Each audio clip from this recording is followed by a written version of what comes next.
Hello, deep thinkers. Welcome to Deeper Meaning Time. Today is Thinker Series.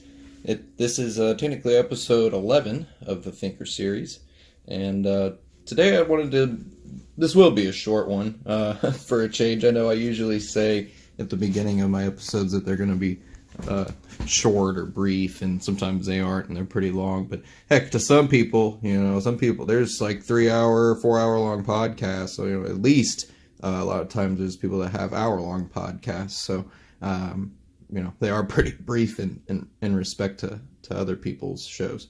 So, but today I wanted to talk about someone briefly who's no longer with us, but is to me probably besides for people that are like my dad, my biggest role model really in life, and this man in particular is Richard Feynman, is who I'm talking about. And I've shared on my website. If you haven't been to my website, head on over to deepermeaningtime.com and check out the Your Future page. And this was from a while back now, so you'd have to go back a ways and find it. But I had posted on my website, and I post a lot of things on there. So if you're interested, I post articles and things that I find interesting on deepermeaningtime.com. I share them with the world, things that are of importance to us and really to our everyday lives.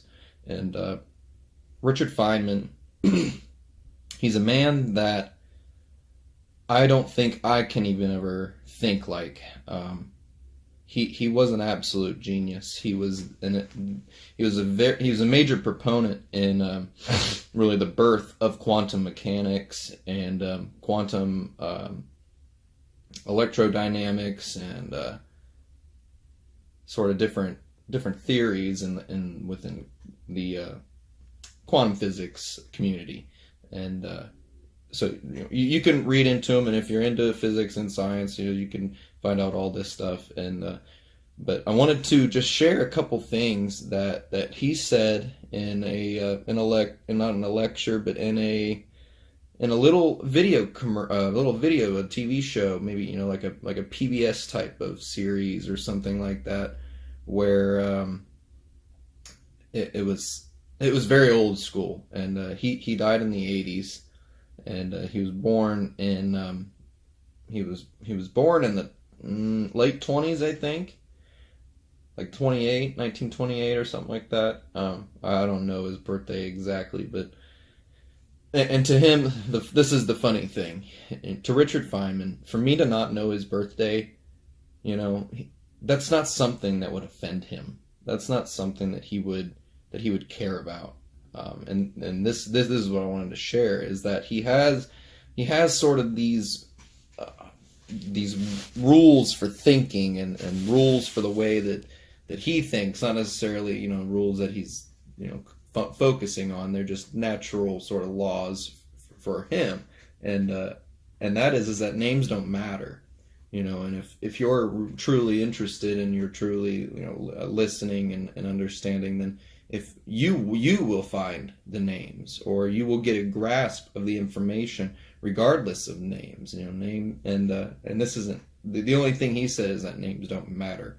And so that's something that I love. That I find it so incredible, because they absolutely don't matter.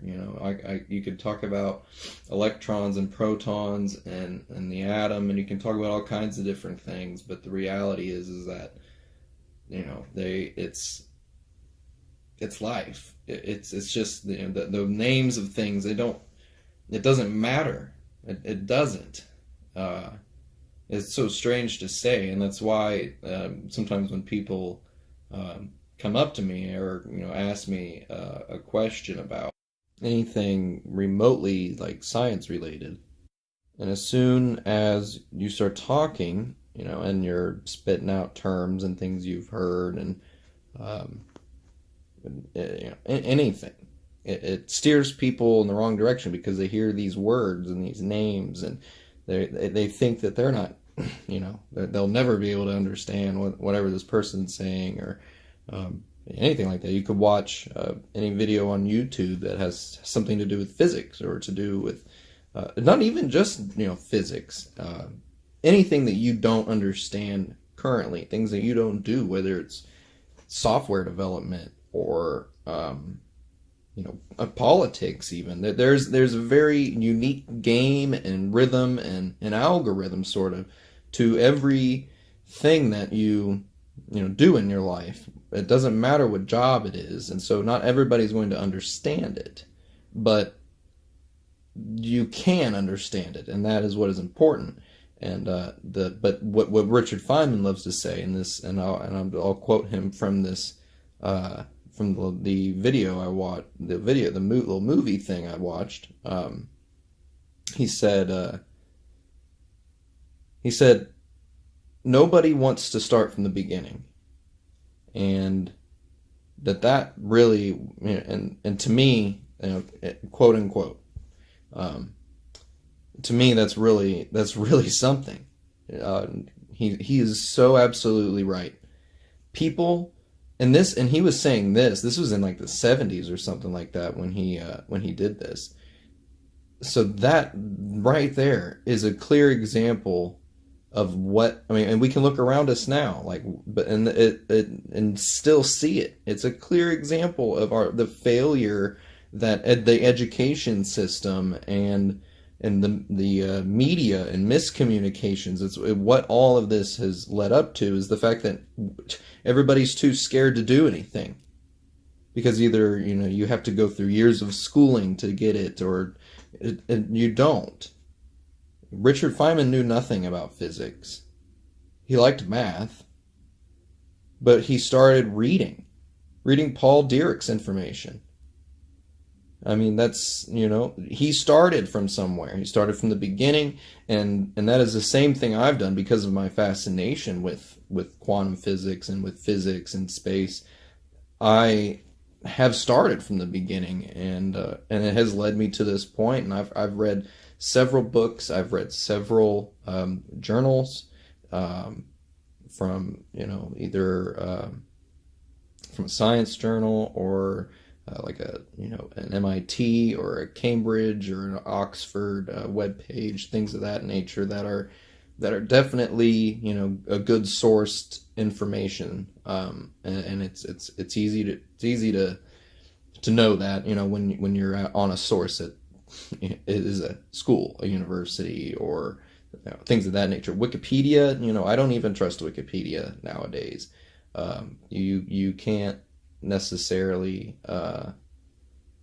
some things, I take that back. It is trustworthy in some aspects, because there are editors that work for the company, and they take care of the website and editing people's edits, and some pages are locked and you can't edit them, but that becomes a problem there, because there might be misinformation and there's no way for you to edit it and have it sent for review. So there are problems. So sourcing your information is a very important process in learning and understanding more, if that's what you're interested in. But people don't want to start from the beginning. Nobody wants to start from scratch. Everybody wants to know something already, and it's an epidemic, I believe, that we are going through that has its roots in social media. And because of social media, and because of the internet, we are inclined to want this immediate response that we have to have for instant gratification, as everybody likes to call it. Anyways, it's instant gratification. And so you're not going to achieve that if you want to learn something. If you want to learn something, it requires hard work, it requires patience, it requires a lot of thought. And you have to start from the beginning of the information. You can't just dive into one section and expect you're going to get it all. You're not, So Richard Feynman is an important figure to me because of the way that he thought. And the way that he thought was that, people should be able to think, and people should know these things because they're simple. And life is simple. But you are given from an early age and on clear through your adulthood a completely misconstrued conception of the universe there, or you know what I'm saying? Like, there's not, people think it's so difficult to grasp, but then it breeds an issue within society where people are too dumb and don't understand what they're even doing here, how they're even here, what they're made out of. And these things are important, but people don't even care. Your remedial science classes you take in your public school education system, they do not even break any ground on the very important things in physics and in science and in math, and they don't gear it towards being a awesome thing to learn.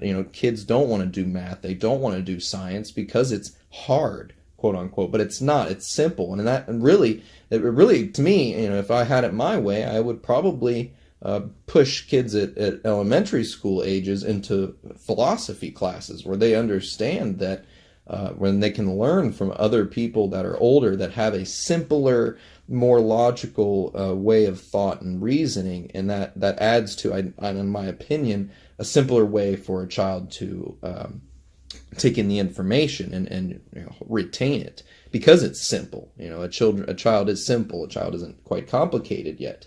They're complicated when you're a parent and you're trying to raise your kid, but the children themselves, they're not complicated individuals. You can easily swoon a child, mislead, do all kinds of things, but they're malleable, very malleable, especially at their elementary school, middle school ages.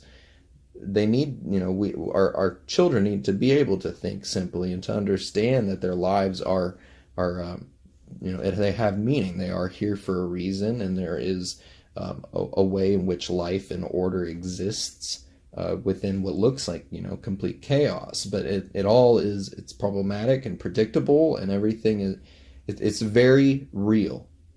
Everything here is very real. This is a very real thing, but it's simple. It's simple to understand. And Richard Feynman, he's the man. He points it out very clearly.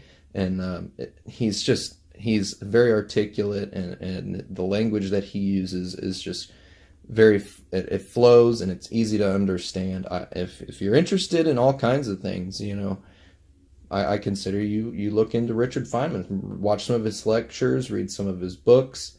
I actually have a couple of his books going to be sent to my house here after a while, and I'm going to get deep into those. I can't wait. I'm excited. And but yeah, guys, that's about it for today's Thinker episode. The point for today's Thinker episode, though, is, really, do you know Richard Feynman? We should just start there, in a sense. Research him and understand who he was, and maybe it could open up your mind to more possibilities, or he could open up your mind to a whole new realm of thinking, a way of thinking and thoughts and things such as that. But so I said I was going to try to keep this short, and that's my goal here. So guys, you know the motto. And my name's Evan. Thanks for listening.